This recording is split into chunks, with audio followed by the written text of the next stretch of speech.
حضرت سیدنا سیرین سختی رحمت اللہ تعالی علیہ کا جو دل تھا وہ بڑا سخت ہو گیا تھا، بڑا پکا ہو گیا تھا، بڑا مضبوط ہو گیا تھا، یعنی زندگی میں سکون بھی ختم ہو گیا۔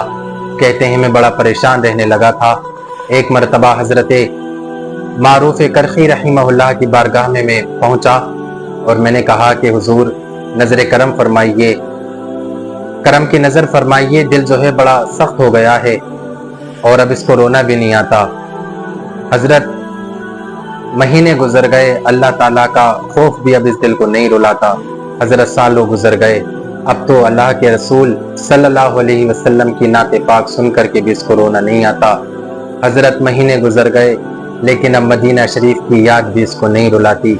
حضور آپ نظر کرم فرمائیے کہ دل جو ہے وہ نرم ہو جائے۔ فرماتے ہیں کئی مرتبہ حضرت کی بارگاہ میں عرض کی، کئی مرتبہ رو رو کر کے حضرت کی بارگاہ میں عرض کی میں نے۔ کہتے ہیں لیکن ایک دن کیا ہوا، عید کا دن تھا، حضرت معروف کرخی رحمہ اللہ تشریف لا رہے تھے تو ایک بچے کا ہاتھ پکڑے ہوئے تھے۔ میں نے کہا حضور یہ کون بچہ ہے اور آپ کہاں سے تشریف لا رہے ہیں؟ کہا آج عید کا دن ہے، سارے بچے اخروٹ سے کھیل رہے ہیں، خوش ہیں، لیکن یہ بچہ ہے کہ اس کے پاس اخروٹ نہیں ہے اور یہ بچہ یتیم ہے۔ تو میں نے سوچا کہ کیوں نہ میں اس بچے کو کچھ اپنے پاس سے دلا سکوں۔ کہنے لگے میرے پاس بھی پیسے تو نہیں ہیں لیکن میں اس بچے کو لے کر کے آ گیا ہوں، میں اس کے لیے کھجوروں کو چنوں گا، پھر ان کو بازار میں بیچوں گا، اس سے جو مجھے پیسے ملیں گے اس سے میں اس بچے کو اخروٹ دلاؤں گا، جس سے یہ کھیلے گا تو یہ خوش ہوگا اور اللہ تعالیٰ میرے دل کو سکون عطا فرما دے گا، اللہ مجھے تسکین قلب عطا فرما دے گا۔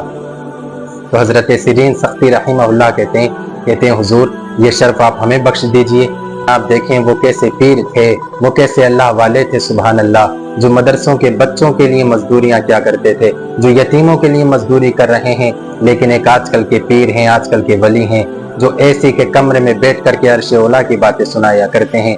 اللہ کریم سب کو عقل سلیم عطا فرمائے۔ میرے بھائیو سنو، حضرت سیرین سختی رحمت اللہ تعالی نے کہا حضور یہ کام آپ ہمیں دے دیجئے۔ تو حضرت معروف کرخی نے کہا کہ ٹھیک ہے آپ کر لیجئے۔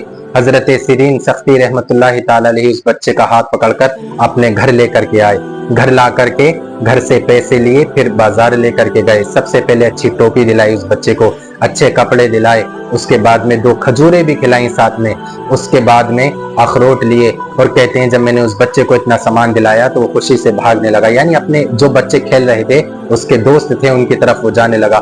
کہتے ہیں میں اس کے پیچھے پیچھے دوڑا، میں نے دیکھا 30-35 بچوں کا گروپ ہے جس میں وہ جا کر کے بڑا خوش ہو گیا۔ حضرت سیدنا سیرین سختی رحمت اللہ تعالی علیہ فرماتے ہیں اللہ نے میرے دل کو اس دن بڑا سکون عطا فرمایا، تسکین قلب عطا فرمایا۔ کہتے ہیں اس دن پوری رات میں بڑی سکون کی نیند سویا، پوری رات مجھے ایسا لگا کہ قلب جو ہے وہ میرے سینے کے اندر موجود ہے، سبحان اللہ۔ اے لوگوں ہمیں بھی یہ سوچنا چاہیے میرے بھائیوں کہ اگر کوئی یتیم ہے، کوئی غریب ہے، کوئی مسکین ہے، اس کے سر پر دست شفقت ہم کو رکھنا چاہیے اپنے اپنے حیثیت کے مطابق۔ آپ لوگوں کی نظر میں، دنیا داروں کی نظر میں سب سے اچھا گھر وہ ہوتا ہے آج کے دور میں جس میں ماربل لگا ہو، ٹائلز لگی ہو، پتھر لگا ہو، انویٹر بیٹھ رہا ہو اور بھی دیگر چیزیں اس میں لگی ہوئی ہوں۔